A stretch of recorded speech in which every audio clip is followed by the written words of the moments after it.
Police ഉദ്യോഗസ്ഥൻ ശ്രീ ജോർജ് ജോസഫ് ഇപ്പോൾ telephone ലൈനിലുണ്ട്. ശ്രീ ജോർജ് ജോസഫ്, CI അഭിലാഷ് ഡേവിഡ് ആണ് തന്നെ മർദ്ദിച്ചത് എന്നും അത് കരുതിക്കൂട്ടിയുള്ള മർദ്ദനമെന്നുമാണ് ഇപ്പോൾ ഷാഫി പറമ്പിൽ പറയുന്നത്. ഈ ഉദ്യോഗസ്ഥൻ നേരത്തെ സസ്പെൻഷൻ നേരിട്ടതാണ് എന്ന് മനസ്സിലാക്കുന്നു. പിന്നീട് അഡ്മിനിസ്ട്രേറ്റീവ് ട്രൈബ്യൂണലിലൊക്കെ പോയി പോലീസ് ട്രൈബ്യൂണലിൽ പോയാണ് ഈ സേവനത്തിലേക്ക് തിരികെ എത്തിയത് എന്നാണ് മനസ്സിലാക്കാൻ സാധിക്കുന്നത്. ഷാഫിയുടെ ഈ പരാമർശത്തെയും വിമർശനത്തെയും ഒക്കെ താങ്കൾ എങ്ങനെയാണ് നോക്കിക്കാണുന്നത്? ഇല്ല, ഷാഫിയെ കൊലപ്പെടുത്താനുള്ള സാധ്യത വളരെ കൂടുതലാണെന്ന് ഞാൻ നേരത്തേക്ക് ഹിന്റ് ചെയ്തിട്ടുണ്ട്. കാരണം അത് പോലീസ് ഗുണ്ടയായിട്ടുള്ള ഒരാളാണ് ഈ അഭിലാഷ് ഡേവിഡ്. ഇയാളെ തുടക്കത്തിൽ തന്നെ പിരിച്ചുവിട്ടതാണ്. മുഖ്യമന്ത്രിയെ നമ്മൾ എപ്പോഴും അഭിനന്ദിച്ച് പറയുമ്പം ആദ്യത്തെ 58 പേരെ പിരിച്ചുവിട്ടെന്ന് പറഞ്ഞവര് SI, CA, DYSP, പോലീസുകാർ ഉൾപ്പെടെ 58 പേരെ പിരിച്ചുവിട്ടുന്ന അസംബ്ലി കിടപ്പുണ്ട്. ആദ്യം പിരിച്ചുവിട്ട 3 പേരിൽ ഒരാളാണ് അഭിലാഷ് ഡേവിഡ്. ഇയാള് നെയ്യാറ്റിൻകര SI ആയിരുന്നു. ഇയാള് ട്രിവാൻഡ്രംകാരനാണ്. നെയ്യാറ്റിൻകര SI ആയിരുന്നു. ഒരു ഗുണ്ടയായിട്ട് ബന്ധം, അയാളുടെ ഭാര്യയായിട്ട് ബന്ധം, ഈ കാര്യം കൊണ്ടാണ് ഇയാളെ പിരിച്ചുവിടാൻ കാരണം. അങ്ങനെ പിരിച്ചുവിട്ടുന്ന ആള് ഏത് കാറ്റിൽ പോയാലും അഡ്മിനിസ്ട്രേറ്റീവ് ട്രിബ്യൂണലിൽ പോയാലും ശരി, അവിടെ പരിഗണിക്കാൻ പറഞ്ഞെങ്കിൽ അതിന്റെ ഡിസിപ്ലിനറി അതോറിറ്റി ആരാണ് ഇയാളെ തിരിച്ചെടുക്കാൻ ഉത്തരവിട്ട് ആ പോലീസ് ഉദ്യോഗസ്ഥനെതിരായിട്ട് അടിയന്തര നടപടി വേണം. അയാൾക്കെതിരായിട്ടാണ് വേണ്ടത്. ഇങ്ങനെയുള്ള ക്രിമിനലിനെ തന്നെ വീണ്ടും സർവീസിൽ രഹസ്യമായിട്ട് കയറ്റി ഇപ്പം വെബ്സൈറ്റിലൊന്നും ഇയാളെ പറ്റി വിവരമില്ല എങ്കിലും ശമ്പളം പറ്റുന്നുണ്ടോ എന്ന് നോക്കണം. മുഖ്യമന്ത്രി അസംബ്ലിയിൽ പറഞ്ഞതാണ് 58 പേരിനകത്ത് ടോപ്പിൽ കിടന്ന 3 പേരിൽ ഒരാളാണ് അഭിലാഷ് ഡേവിഡ്. ഇയാളന്ന് റെയിൽവേ ആസ്ഥാനത്ത് CA ആയിരുന്നു. ആ സമയത്താണ് പിരിച്ചുവിട്ടത്. ഏതായാലും ഇതുപോലെയുള്ള ഒരു തന്ത്രങ്ങള് പോലീസില് അല്ലെങ്കിൽ ഭരണരംഗത്ത് സ്വീകരിക്കുന്നത് രാജ്യത്തിന് അപമാനം മാത്രമല്ല, അത് വലിയ പ്രശ്നങ്ങൾ ഉണ്ടാക്കും. ഇയാൾ വഞ്ചിയൂർ CPIM ഏരിയ കമ്മിറ്റി ഓഫീസിലെ നിത്യ സന്ദർശകൻ എന്നാണ് പറയുന്നത്. അപ്പോൾ രാഷ്ട്രീയ സ്വാധീനം ഉപയോഗിച്ചുകൊണ്ട് തിരികെ കയറിയതാണ് എന്നാണല്ലോ അതിൽ നിന്ന് നമുക്ക് മനസ്സിലാക്കേണ്ടത്. ഉറപ്പല്ലേ. ഇയാള് അങ്ങനെ കയറി നടക്കുന്ന ഒരാൾക്കല്ലേ വീണ്ടും സർവീസിൽ രഹസ്യമായിട്ട് കയറാൻ പറ്റുള്ളൂ. ഇയാൾ അവിടുത്തെ കൺട്രോളും ഡ്യൂട്ടിയുള്ള വടകര കൺട്രോളും ഡ്യൂട്ടിയുള്ള ആള്, അവിടുത്തെ ഇൻസ്പെക്ടർ എന്തിനാണ് ഷാഫി പറമ്പിന്റെ അവിടുത്തെ ആ ഇഷ്യൂ സ്ഥലത്ത് ഇയാൾ വന്നത്? അപ്പം മനഃപൂർവ്വം അയാൾ രഹസ്യമായിട്ട് വന്നതാണ്. തീർച്ചയായിട്ടും ഇയാൾക്ക് കൊലക്കേസിന്, അറ്റംപ്റ്റ് ടു മർഡർ കേസിന് ഷാഫി മൊഴി കൊടുത്ത് ഇയാളെ പ്രതിയാക്കി കേസെടുക്കണം. തീർച്ചയായിട്ടും കേസെടുക്കണം. ഇയാളെ അത് പാർലമെന്റില് കൊടുക്കുന്ന പരാതിയില് ഇയാളുടെ പേര് കൃത്യമായിട്ട് ഉണ്ടാവണം. അത് പോലീസ് ഇതുവരെ തന്നില്ല. അവിടുത്തെ റൂറൽ SP അതിനകത്ത് രാഷ്ട്രീയം കളിച്ചിട്ടുണ്ട്. അങ്ങേർക്ക് ഇപ്പം തല്ലി കിട്ടി, അയാൾ ആശുപത്രി കിടക്കണമെന്ന് പറയുന്നുണ്ട്.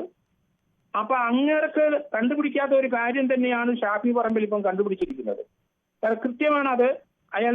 ഇയാളുടെ കയ്യില്, ഞാൻ അത് ദൃശ്യങ്ങൾ നോക്കിയപ്പോൾ ഇയാൾ അടിച്ച കയ്യില് ഇയാൾക്ക് എന്തോ ഒരു ചരട് പോലെ എന്തോ ഒരെണ്ണം ഇയാൾ കെട്ടിയിട്ടുമുണ്ട്. അതൊക്കെ അത് അവർ കണ്ടുപിടിച്ചു. ഷാഫി പറമ്പിലിനെ അഭിനന്ദിക്കുന്നു. കാരണം ഈ ആളെ കണ്ടുപിടിച്ചല്ലോ. പോലീസ് ഒതുക്കി വെച്ചതോ അല്ലെങ്കിൽ പോലീസ് ഫെയിലിയറായ ഒരു സ്ഥലത്താണ് ഷാഫി പറമ്പിലിനെ പോലെ ഒരു MP ആളെ കണ്ടെത്തുന്നത്. ഷാഫി പറമ്പിലിനെ തലക്കടിച്ചത് കൊല്ലാൻ തന്നെ വന്നതാണ്.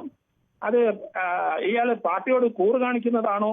എന്തായാലും അയാളെ അടിയന്തരമായിട്ട് അയാളെ പിരിച്ചുവിടുക തന്നെയല്ല, അയാൾക്കെതിരായിട്ട് ഷാഫിയെ കൊല്ലാനുള്ള കേസിനകത്ത് 1-ാം പ്രതിയായിട്ട് തന്നെ ഇയാളെ വെക്കണം.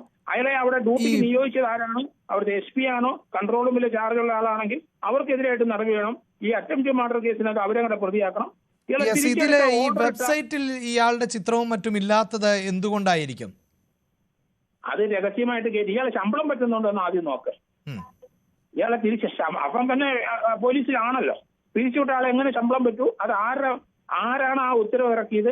ആ ഉത്തരവ് ഇറക്കിയ പോലീസ് ഉദ്യോഗസ്ഥൻ, ഡിസിപ്ലിനറി അതോറിറ്റി, ഏത് DIG ആയാലും ശരി, IG ആയാലും ശരി, ഇയാളെ തിരിച്ചെടുത്ത ആൾക്കെതിരായിട്ട് അടിയന്തര നടപടി വേണം. ഈ കേസിനകത്ത് വേറൊരാളെ കൊല്ലാൻ കൂട്ടുനിന്നതിന് അയാളെ കൂടെ പ്രതിയാക്കേണ്ടി വരുമെന്ന് ഞാൻ പറയുന്നു. ഇത് ഈ നേരത്തെ തന്നെ ഇതിൽ ഇത്തരത്തിൽ, അതായത് ചില പിഴവുകൾ സംഭവിച്ചിട്ടുണ്ട് എന്ന് പോലീസിൽ നിന്ന് തന്നെ പ്രതികരണം ഉണ്ടായ ഒരു പശ്ചാത്തലം കൂടി ഉണ്ടല്ലോ.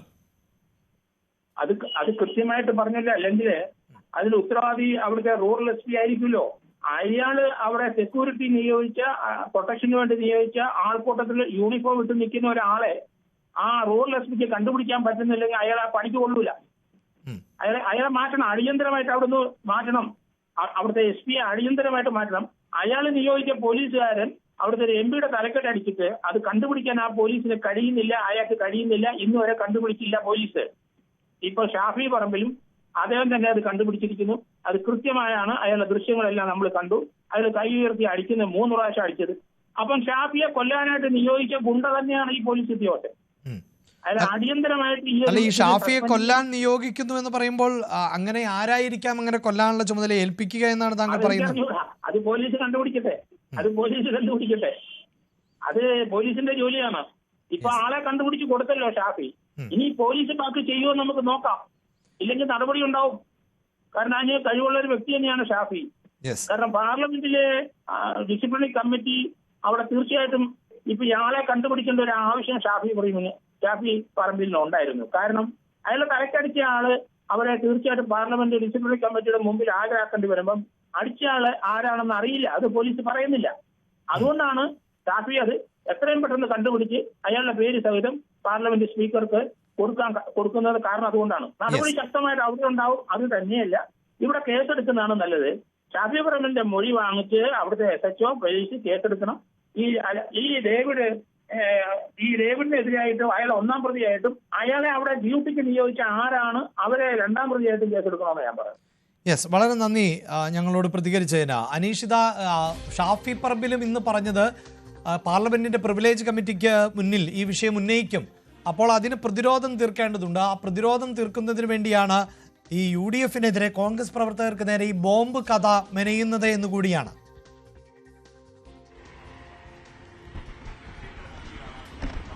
തീർച്ചയായും അദ്ദേഹം ഈ പാർലമെന്റ് പ്രിവിലേജ് കമ്മിറ്റിക്ക് നേരത്തെ തന്നെ പരാതി അയച്ചിരുന്നു. ഇതിന് തൊട്ടു പിന്നാലെയാണ് UDF പ്രവർത്തകരുടെ ഭാഗത്തു നിന്നുമാണ് ബോംബ് എറിഞ്ഞത്, അല്ലെങ്കിൽ ഒരു സ്ഫോടക വസ്തു എറിഞ്ഞു എന്ന ആരോപണം ഉന്നയിച്ചത്. പക്ഷേ UDF പ്രവർത്തകർ നേരത്തെ മുതൽ തന്നെ പറയുന്നുണ്ട് തങ്ങളുടെ പക്കൽ യാതൊരു വിധമായ ആയുധങ്ങളോ അല്ലെങ്കിൽ ബോംബോ ലോക്കൽ ബോംബോ അങ്ങനെയൊന്നും ഉണ്ടായിരുന്നില്ല. പോലീസിന്റെ ഭാഗത്തുനിന്നും എറിഞ്ഞ ഗ്രനേഡ് മാത്രമാണ് അവിടെ പൊട്ടിയത്, മറിച്ചൊരു ഭാഗവും പൊട്ടിയിട്ടില്ല എന്നും പറയുന്നു. നമുക്കൊപ്പം ഇപ്പോൾ KM അഭിജിത്ത് ഉണ്ട്. അഭിജിത്ത്, കൂടുതൽ കാര്യങ്ങൾ പുറത്തു വരികയാണ്. കാരണം അടിച്ച പോലീസുകാരന്റെ ദൃശ്യങ്ങൾ പുറത്തു വരുന്നു. ഇതേ പോലീസുകാരൻ പല ദിശയിൽ നിന്ന് അദ്ദേഹത്തെ അടിക്കുന്നതടക്കം പുറത്തു വരുന്നു. പോലീസുകാരനെ കൃത്യമായി നിങ്ങൾ മനസ്സിലാക്കുകയും ചെയ്യുന്നു. തീർച്ചയായിട്ടും ഇപ്പോൾ ഇന്ന് ശ്രീ ഷാഫി പറമ്പിൽ MP കൃത്യമായ പത്രസമ്മേളനത്തിൽ അദ്ദേഹത്തിനെ അടിച്ചിട്ടുള്ള കാര്യങ്ങൾ ഉൾപ്പെടെ എല്ലാ കാര്യങ്ങളും ഇവിടെ സൂചിപ്പിച്ചു കഴിഞ്ഞു. ഇപ്പോൾ 2023 അന്ന് പിരിച്ചുവിട്ടിരുന്ന SHO അഭിലാഷിന്റെ നേതൃത്വത്തിലാണ് ഈ അക്രമം നടന്നത് എന്നും, അതായത് സർവീസിൽ നിന്ന് പുറത്താക്കപ്പെട്ട ഒരാളാണ്. പിന്നീട് അദ്ദേഹത്തെ വടകരയിലേക്ക് കൊണ്ടുവരുന്നു, വടകരയുടെ ട്രാഫിക് CI ആക്കി മാറ്റുന്നു. അങ്ങനെയൊക്കെയുള്ള ഒരാൾ ഏത് അടിസ്ഥാനത്തിലാണ് ഇത്തരം ഒരു ക്രൂരമായ നടപടിക്ക് നേതൃത്വം കൊടുത്തതെന്ന് വ്യക്തമാണ്. CPM-ന്റെ അറിവോടുകൂടി, പ്രത്യേകിച്ച് ശബരിമലയിലെ സ്വർണ്ണക്കൊള്ളയിൽ ഉൾപ്പെടെ മുഖം നഷ്ടപ്പെട്ടിരിക്കുന്ന പിണറായി വിജയന്റെ അല്ലെങ്കിൽ ജനവിരുദ്ധ നയങ്ങൾ കൊണ്ട് ആകമാനം ജനങ്ങൾ വെറുത്തിരിക്കുന്ന ഒരു ഭരണകൂടത്തിലേക്ക് ചർച്ചകൾ പോകുമ്പോൾ, ഏറ്റവും ഒടുവിൽ സ്വർണ്ണക്കൊള്ളയുടെ ചർച്ചകൾ നടക്കുമ്പോൾ അതിൽ നിന്ന് വഴിതിരിച്ചു വിടാൻ വേണ്ടി ബോധപൂർവം ശ്രീ ഷാഫി പറമ്പിലിനെ തെരഞ്ഞു പിടിച്ചാണ് ഈ അഭിലാഷ് അടിക്കുന്നതെന്ന് ആ ചിത്രങ്ങളിൽ വ്യക്തമാണ്. ഒന്ന് മൂക്കിനടിക്കുന്നു, മൂക്കിന് പാലത്തിന് ഉൾപ്പെടെ 2 സർജറി നടത്തേണ്ടി വരുന്നു, തലക്കടിക്കുന്നു, മൂന്നാമതും അടിക്കാൻ അദ്ദേഹം ഈ ലാത്തി ഓങ്ങുന്നത് ഉൾപ്പെടെയുള്ള വിഷ്വൽ കാണുകയാണ്. അപ്പൊ കൃത്യമാണ് ഇവിടെ അഭിലാഷിന്റെ നേതൃത്വത്തിൽ CPM ഒരു ധാരണയുണ്ടാക്കിയിരിക്കുന്നു. ഷാഫി പറമ്പിലിനെ ആക്രമിച്ച് പൊതുസമൂഹത്തിന്റെ ചർച്ച, അയ്യപ്പന്റെ സ്വർണ്ണക്കൊള്ളയിൽ നിന്ന് മാറ്റിവിടാനുള്ള ഒരു ചർച്ചയ്ക്ക് നേതൃത്വം